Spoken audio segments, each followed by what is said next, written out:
जब ससुराल में मैं ऊब गई थी तो कुछ दिन रिलैक्स होने मायके गई, लेकिन वहां मुझे नौकर से इतना मजा मिला कि फिर मेरा ससुराल आने का मन ही नहीं कर रहा था।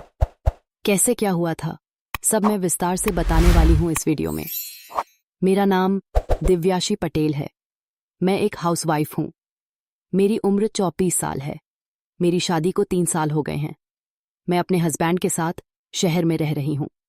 मेरे हस्बैंड एक कंपनी में जॉब करते हैं और वह हमेशा अपने काम में ही व्यस्त रहते हैं। मेरे हस्बैंड मुझे बहुत मानते हैं। मैं बहुत खूबसूरत और रंग की बिल्कुल गोरी हूं।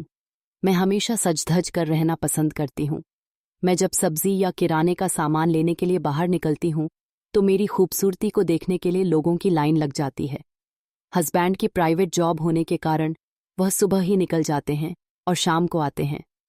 जब वह सुबह वापस आते हैं तो ज्यादातर थके रहते हैं और खाना खाकर सो जाते हैं।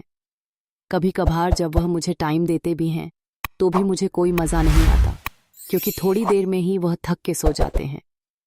कभी कभी तो मुझे बहुत गुस्सा आता है कि मैं इनका पूरे दिन इंतज़ार करती हूँ, और ये है कि उनको कोई एहसास ही नहीं है कि मेरी भी कुछ ज़रूरतें हैं। उनके सोने के बाद मैं जलती रहती हूँ और सोचती हूँ कि ऊपर वाले ने मेरी क्या ही किस्मत बना दी है। एक दिन मेरे मायके से मेरी माँ ने फ़ोन किया और बोली, गर्मी की छुट्टियां आने वाली हैं। तुम्हें आए 2 साल हो गए हैं। अब कुछ दिन के लिए मायके चली आओ। फिर शाम को जब हस्बैंड वापस आए तो मैंने उन्हें बताया कि मेरे मायके से फ़ोन आया था और माँ मुझे कुछ दिन के लिए मायके बुला रही हैं। मेरी बात सुनकर वह बोले, ठीक है, मैं तुम्हारा टिकट करवा देता हूँ, तुम कल चली जाओ। फिर अगले दिन मैं ट्रेन से अपने मायके चली गई। वहां मुझे देखकर सब लोग बहुत खुश हुए। मैं लगभग 3 साल बाद मायके आई थी। मेरे मायके में खेतीबाड़ी का काम होता है और खेतों का काम निपटाने के लिए नौकर चाकर भी लगे हुए हैं। मुझे मायके आकर बहुत रिलैक्स महसूस हुआ, क्योंकि यहाँ कोई जिम्मेदारी नहीं थी। एक दिन ऐसा हुआ कि मेरे पिताजी को किसी काम से एक रिश्तेदार के यहाँ जाना था, तो वह सुबह ही निकल गए। दोपहर को मेरी माँ ने मुझसे कहा, एक नौकर जिसका नामकरण है वो खेत पर काम कर रहा है और दोपहर हो गई है तो उसका खाना पहुंचाने वाला कोई नहीं है। तुम अगर खेत जा सकती हो तो चली जाओ और उसका खाना दे आओ। मैं बोली, ठीक है, मैं चली जाती हूं। कई साल हो गए, मैं इसी बहाने खेत भी देख आऊंगी। उसके बाद मैं उसका खाना लेकर खेतों की तरफ निकल पड़ी। गर्मियों के दिन थे तो दूर दूर तक कोई दिखाई नहीं पड़ रहा था और बहुत तेज धूप थी। मेरे घर से खेत लगभग 5 किमी की दूरी पर था। कुछ देर बाद मैं जब खेत पहुंची तो वहां एक छोटा कमरा बना हुआ था जिसमें सारा सामान रखा जाता था। मैं जब वहां पहुंची तो मैंने करण करण कहकर नौकर को आवाज दी, लेकिन वह मुझे कहीं दिखाई नहीं दिया।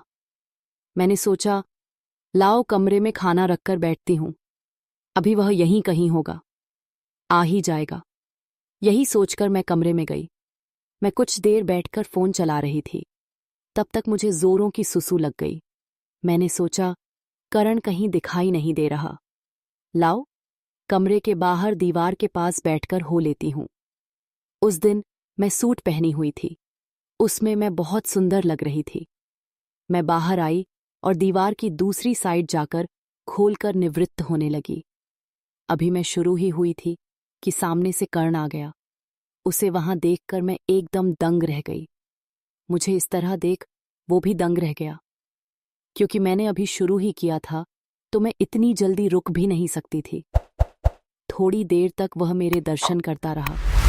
फिर मैं जल्दी से उठकर कमरे की ओर भागी, लेकिन तब तक तो वह सब कुछ दर्शन कर चुका था। मुझे खुद पर इतनी हंसी आ रही थी कि मैं क्या बताऊं। मेरी समझ ही नहीं आ रहा था कि मैं कैसे उसके सामने जाऊं। तब तक कर्ण अंदर आ गया और मुस्कुराते हुए बोला, इतना सुंदर दर्शन तो मुझे आज तक नहीं मिला था। दर्शन तो मैंने आपकी माँ का भी किया है, लेकिन उनका इतना सुंदर नहीं है। उसके मुंह से अपनी माँ के बारे में ऐसा सुनकर मैं चौंक गई। मैंने कहा, तुमने उनका कैसे और कब किया? वो बोला, रुकिए, अभी बताता हूं। फिर उसने मुझे उस सुख का एहसास कराया जो मेरे हस्बैंड मुझे पहले कभी दिला ही नहीं पाए थे। मैं एकदम तृप्त हो गई। अगर आप कमेंट में पार्ट 2 लिख देंगे तो जो कुछ भी हुआ था सब मैं अगले वीडियो में थे। ओए पूरे विस्तार से बताऊंगी। तो आने वाली वीडियो देखने के लिए इस वीडियो को लाइक करके इस रानी की कहानी चैनल को सब्सक्राइब कर लीजिए। फिर मुलाकात होगी अगली वीडियो।